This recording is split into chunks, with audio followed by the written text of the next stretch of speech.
All right, everyone. Welcome back to Grit Daily Startup Show. Jordan French here, your host again. You've been seeing me a lot this month. And really appreciate your feedback out there on the article coverage too that follows. Keep emailing in. Um, Speaking of sort of diverse in terms of technology, guests. We'll have a chance to talk with Kevin Damoa here, founder and CEO of Glide. Uh, Kevin, welcome to the show. It's a pleasure to be here. Thank you. Yeah, almost not even a teaser there, but I'll drop it right on everyone. Railways. Who knew, right? We've touched on water technology on the show, Kevin, somewhat recently. Who knew? There's a lot of innovation in that space. Nuclear technology. It's great to see that that's sort of evolved beyond what we're thinking, like 3 Mile Island out there. But railways too. Sounds like there's really exciting things underway. Let's dig right in just to illustrate, example of that. You have a pilot rail line out in Mendocino County between Willits and Fort Bragg. Just to dive right in, like Kevin, we'll back out and talk background foundation. What's Yeah. going on out in California that's exciting, so we can unpack this for everyone? Yeah. We've teamed up and partnered with Mendocino Railway, home of the skunk train, and I feel it's very appropriate. I'm retired military, and when you think about military, the first thing that comes to mind is skunk works.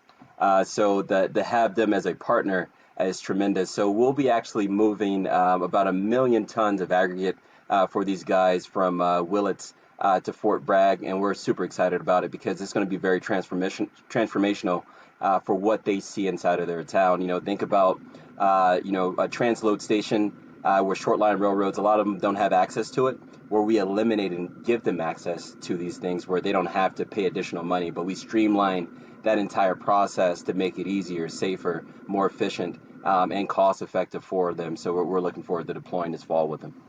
Yeah, awesome. And so thanks, certainly that's the news, everyone here. And look, so many threads of the linen to pull on. We'll set aside safety and efficiency, some of the aspects there. But first, to kind of unpack or maybe illustrate rather, Kevin, the landscape a bit more, because all of our minds in the audience we immediately go to, well, you know, interesting. Certainly some tech going into freight railways, but don't we have a lot of trucks out there, and aren't we working already on autonomous, like semi trailer trucks, right? There are other modes of transportation, of course, too. Air freight, we at least, we're maybe somewhere between pedestrian and Luddites on it, but we sort of assume that that's really important. Where does rail freight fit into all of this so that Yeah. we are educated? Coach us. Of course. Rail is the forgotten warrior, right? Rail is one of the oldest, most effective, and most efficient forms of transportation in the United States. If you talk to a railroad provider, they have more power than a lot of these oil companies, because they write their own land for the most part and print their own money. But traces back to the transcontinental railroad, and how we move goods from one side of the United States to the other. And then you bring it forward to where it is today, and it's severely underutilized. We utilize corridors like road and air and ocean quite often because of the accessibility associated with it, and rail is left, essentially holding the bag because of the accessibility issue. So most of the folks that you spoke about, the road folks doing autonomy or electrification, or the even some of the rail folks doing electrification and autonomy, or the boat folks, whatever it may be, are building in what we call local optima. So essentially looking at how to make a current modality better. Whereas with Glide, we actually build in global maxima. So looking at the complete problem, and the problem that we see is the accessibility to rail and bridging that gap, so that we can access rail, the same way we do with roads. Picture a future where you're driving down the freeway and, there's no more semi trucks because they're all on the rail. All of that semi truck traffic's on the rail, and that's exactly what we're looking to do. Make it more accessible, make it more affordable, and I'm gonna throw that word back out: safer, for all of us, so we travel safer. Yeah, and I promise we'll get to that one. It's off to the side, maybe back burner, back to our loose oven analogy from before the call. We'll use the oven a Yes. lot, Yeah. uh, but just to give us maybe a ballpark, if again, pedestrians here, we all are. We might not realize it, but what broad percentage of freight still travels by rail? Significant, isn't it? Significant, absolutely significant. Yeah, it should be bigger, though. So I would say between 40 to 60% of our freight still travels via rail. And then you bring it back to the rail numbers. The rail is only utilized much less than that, less than 50% of its actual time, because folks see trucking as an easier solution. It's easy to load up a truck and then go down the freeway. But if you go to a port, like the Port of Long Beach, for example, you have lines of truck drivers waiting to be loaded up at a port for the container, and then lines to get out as well. And then you look over and you see a rail line that is completely empty because rails only run maybe every 2 to 3 weeks because they need to reach their units of economics. So it's typically a 2 mile train. So that's why you see a lot of empty rail, right? And you see a lot of congestion on the road. So we're looking to bridge that gap, there. Yeah, interesting way to frame it. Just to repeat it back to you, if we picture rail as sort of equivalent or alternative to roads, and we could even, I mean, I go as far as yeah, concede. Oh, it's safer and probably a lot cheaper per Hmm. mile and all that. Yes. The picture that you're painting is, hey, there's a lot of basically road equivalent capacity, on rail. We're witnessing it, and it's a huge sort of gap. That's an opportunity for you guys to, to at least assist. So it's super clear to us in the audience. Who are your clients? Like, what does that cohort look like? Yeah, so our clients, the first part of our clients are ports, rail yards, industrial parks that move commercial type materials, and then now near and dear to our heart, contested logistics. So, dual use, the defense, as well as our border security are all folks that we can look to as customers for this. And then eventually we want to see everyone as our customers, the same way that folks look at Maersk and JB Hunt and FedEx and UPS on how they leverage, the freight corridors to ship product. We want to do that for everybody as well. A picture, an LTL shipment, a less than truckload shipment, going onto the rail to deliver goods instead of, being stuck in traffic.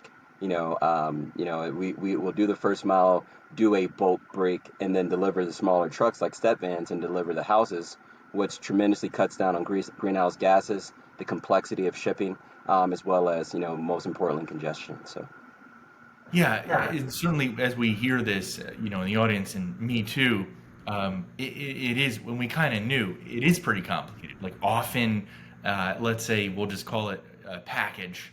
Maybe the package is an oven, right? Something that's heavier than than necessarily something you can pick up. But just to run with our example, it often has a few different modalities, right? Ways of getting somewhere. Maybe it's on, marine transport first and makes it to a port and goes via uh, it sounds like most likely or equally likely freight and then maybe some last miles, and so on. So the complexity is there. And also, I think we want to unpack that a bit more on this call and sort of some of the solutions that you guys have there. But there's one thing upstream of that I want to distinguish. And you brought this up, which is it refers to, sort of a way you dissect the market, which is sort of like, I think you describe it as long haul. Please correct me with like what the right terminology is so we understand it, Kevin. But sort of long haul freight and long haul rail transport and the short haul, which I'll admit, like a lot of us haven't really thought of. Usually we think of like, maybe like monorail. hmm Usually when we think of trains, we're like, oh yeah, that's great for when you're moving a lot of heavy stuff up and down from, I guess New York to Florida or east or west, Chicago, to LA or San Francisco. But it sounds like there's a gap that even more granular there too, and even more opportunity on short haul. Do we get that right, Kevin? Yeah, absolutely, absolutely. So yeah, short haul. The way that we look at logistics is you have your first mile, you have your middle mile. Your long haul guys take your middle mile, and then you have your final mile that is equivalent to your first mile. Within the rail space, you have your class two, class three railroads that are called short line railroads, and they typically service your regional, and then they would pass off your long haul railroad to class ones that go across the United States. They say from Chicago to Florida or whatever it may be. There those be intersecting lines. But the way we look at things, we want to tackle the first mile, which is equivalent to the final mile. because that's where all the cost is. You made a great example of the amount of touches that it takes for an oven, for example. So you think about an oven, it starts off its life in Korea, and it needs to be touched in Korea. It gets touched by road, rail, whatever it may be. It gets on the ship, and it gets to America. It gets touched by all those modalities at the port, and it goes through its life. In total, if you calculate it, it's about 25 to 50 different touches, within that paradigm. If you bring it back to our technology, you've now, streamlined those touches to like one touch, in Korea, one touch at the port, one touch through the middle mile, and then one touch at the final. So you're touched 5 times, instead of all these multiple exchanges, which naturally, takes out that level of complexity, and distributes it out, to a great solution. Yeah, and we were listening carefully on sort of where you guys have honed in on, which is that somewhat of a first mile but middle mile, meaning arrives at a port. We're again back to the pedestrians here, just to illustrate and unpack all this for us. We're thinking of ports, and the first thought that comes to mind, though, Kevin, is it's pretty congested, kind of down there already. Usually there is a railway. Now that you mention it, Yeah. here in Tampa, there certainly is. There's a lot of track right next to the ports. I'm Yes. thinking Miami, whew, same way. I mean, there's heavy duty. There's a lot of someone put a lot of steel down for rail freight. Clearly, what is your relationship to that existing infrastructure? Is there, have you identified that there's changes that need to be made there? Or is everything that you're doing sort of just layer on top of what already exists to make it more efficient? Help us understand that Yeah, interplay. no, of course, of course. So in the beginning, we want to augment. The best example of how great your technology is to run a side-by-side comparison. So picture this: you have a normal transloading process that goes on. So you have the container that comes off the ship via crane, and then that container is placed on the ground somewhere in order to be marshaled. And then a forklift comes and picks up that container and puts it onto a drayage truck. Drayage truck goes over and positions itself near the rail line, and then another forklift picks it up and puts it onto the train. 5 touches, right? Multiple people. So Right. in parallel to that, you see a glider. That's what we call our vehicles. That goes to that boat, gets loaded up directly from that crane, drives itself onto the rail line, and then drives onto the track and goes. Mind you, that first container got picked up and put onto the train track. It's going to sit there for 2 to 3 weeks until that train is fully loaded and it can go. Whereas that first container, it took them 5 minutes to get onto the rail track, and it's down the line, delivered to the next spot, it dropped off, and it's coming back to get more. Within that 2 to 3 week time period, we can load up 320 containers by the time that train, that 2 mile train departs. Yeah. Yeah. Wow. So that's a side Thank you. by side that you'll see real time. So eventually, as folks start to see the efficiency of our technology and all the cost savings and the revenue generation from it, now instead of augmenting an operation, that entire operation is all gliders. Oh That's our no. dream. Yeah. Yeah, and so yeah, great and awesome to describe that sort of archetypal example there. Hmm. And it sounds like because I'm going to turn to the pilot that you have next between Willits and Fort Bragg. Sounds Yes. like you propose this to them. They see the numbers, and just to I'm not going to put words in their mouth, but it sounds like that's why they said yes. That there's Yes. a huge underutilization, and it's an efficiency play. So it's like super exciting. So bring us up to speed on the pilot. Like, where are you exactly in we can't wait for this to just happen because we all Yes. we all know where this goes. It means possibly lower prices for the consumer, Hmm. like literally, like anything and everything that as additional or fewer touch points, rather, I should say, Yes. means less fuel, less. I mean, it just has a real impact on costs. This audience certainly knows from a lot of our talks about with folks in logistics how that's really the bulk of the cost of whatever it is that they're buying. So it's super Hmm. exciting. So tell us, where are you on the on implementation, and what does that timeline look like, Kevin? Yeah, no, great question. So we currently have two of our trucks in production right now, our Glider M's. They'll be rolling off the line in Q3 this year, and then into Mendocino's hands to start running deployments with them. What's exciting about that is, within Mendocino, they don't have a transload facility that's nearby, so they have to leverage someone else's. which is money out of the door that they have to recoup. So with this, it's essentially printing money for them. In addition to that, one feature that we don't talk a lot about with our gliders is we have the ability to do some surface level track inspection. So what that does is it provides them with the ability to do preventative maintenance. And then, everybody has to pay insurance. But so think about an insurance broker and it's like, hey, dude, my track is inspected every single time some freight goes down it instead of the nominal 2-3 times a year. Can I get discounts? Right? You're saving $100,000 in insurance premiums by adding that on alone. So, that's another added on cost that is like, yeah, I get it. Yeah, and we set aside safety twice. We'll bring it back in because it relates to that conversation, just Mhm. to give us even more granularity on it, in case there's quite a few nerds listening, or or engineers. What exactly is that technology that is? I'll use your word. I think you said inspection that it's able Yes. to do of the tracks. Just Yes. tell us more. Yes, so we leverage sensor fusion. So it's a combination of lidar, radar, cameras, and then proximity sensors in order for us to positively acquire datums on the track, as well as we do geospatial mapping so that we can map the road to know exactly where we're going to go, so we can put our gliders in precise positions. So with that ability, we have cameras that are monitoring the track already. Why not capture geometry and then surface level items, on the actual rails itself? So that comes along with, our safety piece for our vehicles, so that we don't derail. One bit of fact: there's about 3 derailments per day within the United States. Just daily. That's just the number that we live on. It's like 1,184 derailments annually. And what we And I do don't, I is, don't think we hear about them unless they're usually probably major, or like I'm thinking of the most recent obvious one was in Ohio, and is in typically Ohio. they have like people on them, right? Because I don't think anyone's reporting. No Rest in one. peace, local news, of course, Kevin. Rest Yes. in peace, local news. I don't think anyone's reporting on everyone, unless it's in, I guess, freight waves or something like that, maybe. And even then, I don't know. Yeah. And I'm No, not even knocking then. them for it. I'm not Yep. knocking for it. But yeah, it sounds like it's a bigger issue than I think we all realized. Is your point there? It is. It is. It's about a 6 billion derailment recovery is about a $6 billion industry in the United States, right? So I mean that's it's a big problem.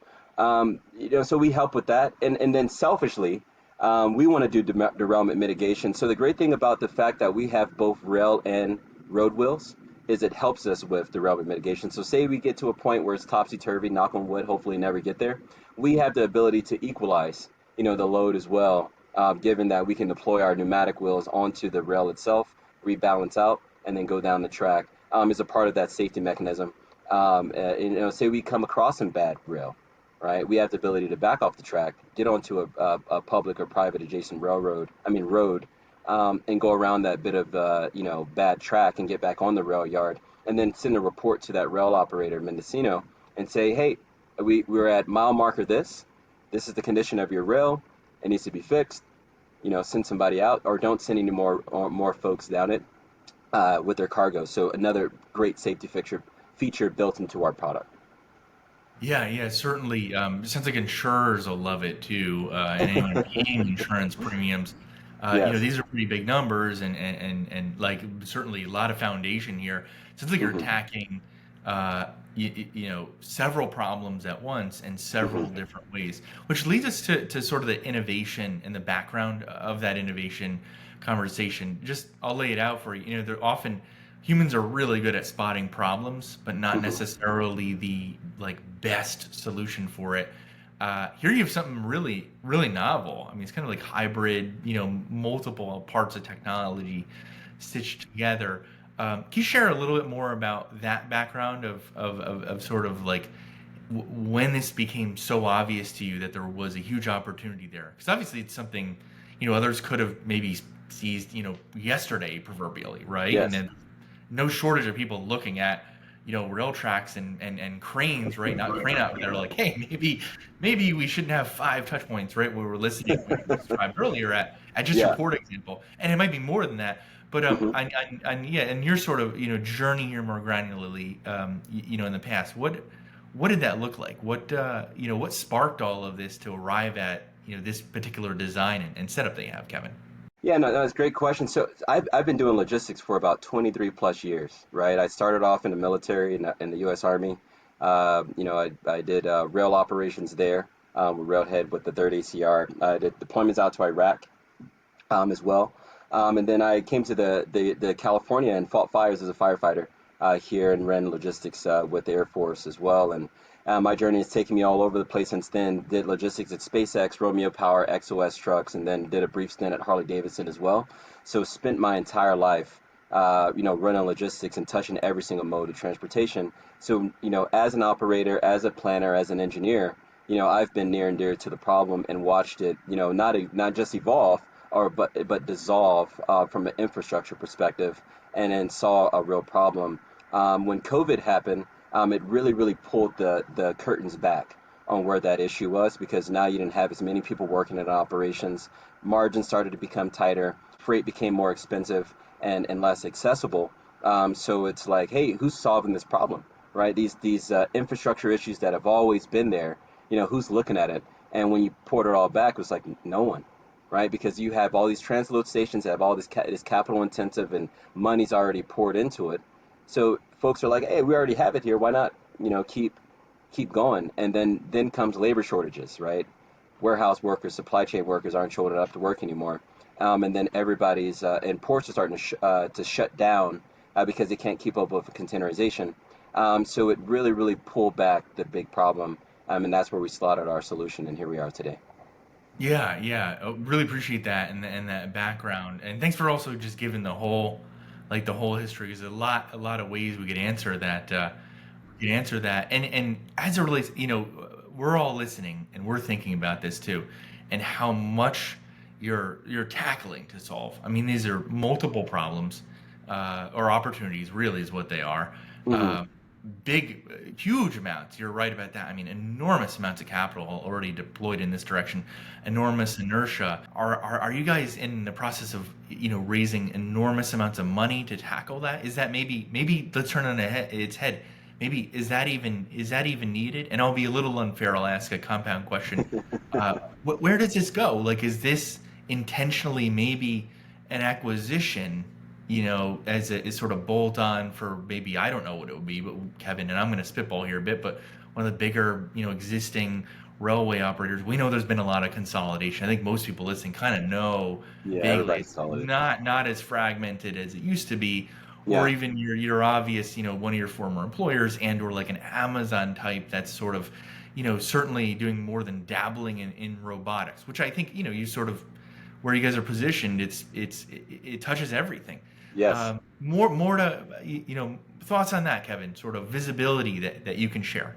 I can definitely. So we are raising, and we have raised. We're backed already by Antler, Draper, as well as the Veterans Fund, and we are currently still raising our seed round. It does take some capital. I won't say quite a bit. Out of the gate, the way that we are positioning our business as mobility as a service, we have the ability to actually achieve our ROI quite quickly, and we have really high margins in our product because we run that model that exact same way. So the difference between us and most of the folks out there is we build product for ourselves and we deploy a service out to our customers because we are logisticians, and we've worked in the industry, so we know what works and what doesn't. And so instead of putting a technology in a person's hand and saying, "Good luck, I'll see you later, you figure it out," no, we run alongside of them and run a great process for them, saving them money on both OPEX and CAPEX, and deploy accordingly. To the last piece of your question, for an exit, I think you're getting to that. One would love to dream to align with a BNSF or a Union Pacific, or a Maersk or a JB Hunt, or even an Amazon, for example. And yeah, I mean, if that comes along and the Lord blesses us with it, then great. Until then, we're here to solve a big problem. First, with the transload issues and making rail more accessible. And then one that's near and dear to my heart, most ports and railroads are, adjacent to marginalized communities, that are impacted by health issues that are associated with the ports and railroads, and they work there as well. And you've seen that come out during COVID, and you've seen a lot of folks die in those communities because they were immune compromised because they live in pollution. So solving that problem for the 20 million people around the world that are impacted by it is something that we want to do first before we think about anything financially. So if we do on board with another person, they have to align with that mission as well, because we're all about people first, protecting the community, evolving us as a people, collectively as earthlings on Earth, and then pushing everything else forward. Yeah, yeah, great viewpoint, and it's good. Glad to hear how clear you are, on that mission. I mean, I would imagine, yeah, there's a lot of other big, maybe even hardware enterprise, the Caterpillars of the world, certain Yes. Mitsubishis, Yeah. sort of come to mind also. ABB, you go in that direction too of interest in this. And I'll go a step further, and it relates back to the innovation. You might be right, and this is me again, sort of speculating a bit, but you might be almost onto another Velcro technology. What I mean by that is sort of like, have you thought, maybe consider, Kevin, that there are other uses of Mhm. your exact technology, the hardware especially, and everything that goes with it, for maybe even more than that sort of like first mile and last mile, right? Port and loading and so on, and also, obviously we covered, and I think you did a really good job covering the clear safety, and in the insurance ramification, cost ramifications. Yeah. Perhaps there's some other, kind of wild use case that we haven't thought of. Maybe I'll ask it as a question. Have you gotten any sort of interesting inquiry out of that, out of left field? We could try to encourage it. Yeah. Or maybe you've already thought, hey, in our roadmap, potentially, these are the other directions. Share more on that, Kevin, if you will. Yeah, totally. Yeah. So now that we've combined two modes of transportation, a lot of things that we get is, how do you bring in more modes of transportation? How do you Right, make a glide technology a multimodal in every sense? Combining air with road and rail, right? Because I see road and rail now in my purview as one mode, right? We're all on ground. And then how do you make it amphibious, right? At the same time, how do you bring it in so you now streamline complete value streams, into one concise vehicle, which brings down the marginal cost between them all, as well as greatly reduces greenhouse gases. So you have a vehicle that can fly, land, drive, get on rail, right, and then deliver across a river or a lake or whatever it may be. It's something that we're dreaming about. And then on top of it, you mentioned on the top of the call, nuclear energy, right? Mm. Imagine, instead of batteries and diesel and biodiesel and doing hybrid, you have something that you never have to recharge, put in nuclear reactors, in this as well. So combining everything, and then you throw in robotics and AI and quantum technology into it as well, and you have real possibilities, and that's where we see it.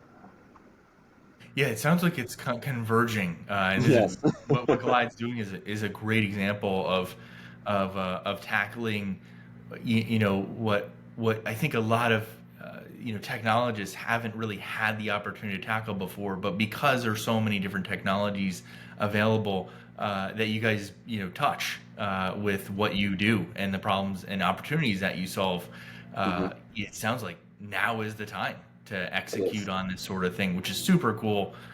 Usually gets the investors jazzed as well when they hear, it's the right time to do things. Well, really appreciate your time. I'm getting the flag, from our editor that we're close to the 30-minute mark.